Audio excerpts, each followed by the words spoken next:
আমার কলকাতার বাড়ি। তসলিমা নাসরিন। বাড়িটা তুই আছিস কেমন? তোর বুঝি খুব একলা লাগে? আমারও খুব। রাত্রিরে কি ভয় করে না? জানলাগুলো হঠাৎ করে ধড়াস করে খুলে গেলে কেউ এসে কি দরজা নাড়ে? ধুলোয় ধূসর বারান্দায় কেউ ঢোকে কি? ভয় জাগে যে। চোর ডাকাতের বার বেড়েছে নাকি হাওয়াই ঢোকে? ঝোড়ো হাওয়া। হাওয়াই বা কোথায় এখন? সম্ভবত আমিই ঢুকি। মনে মনে আমি বোধ হয় হেঁটে বেড়াই ঘরগুলোতে। অন্ধকারে চিনতে পারিস পায়ের আওয়াজ? বুঝিস কিছু? বাড়িটা তুই লেখার ঘরটা দেখে রাখিস। সব কিছুই তো ওই ঘরেরে।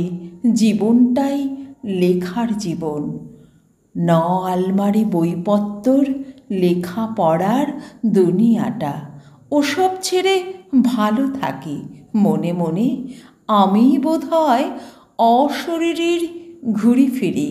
ফেলে আসা ঘর দুয়ারে চোখের জল ফেলে আসি। বারান্দার গাছগুলোতে জল যে দেবে কেউ তো নেই। চোখের জলে বাঁচবে না গাছ। চোখে আমার এক নদী জল, এক সমুদ্র। চাষ যদি বল পাঠিয়ে দেব। বাড়িটা তুই বেঁচে থাকিস। তোকে ছাড়া নির্বাসনে এক মুহূর্ত মন বসে না। বেড়ালটাও বাড়ি নেই, খাঁকা করছে বাড়ির ভেতর। ধুলোয় তুই ডুবে আছিস। আঁচল দিয়ে মুছে দেব, চোখের জলে ধুয়ে দেব।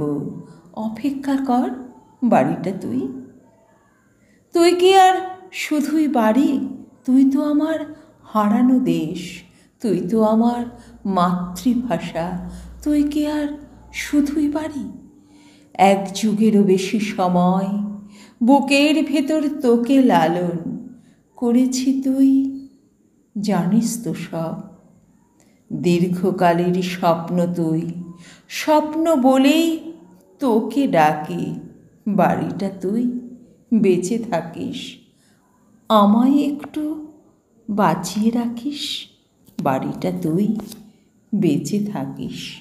আমায় একটু বাঁচিয়ে রাখিস।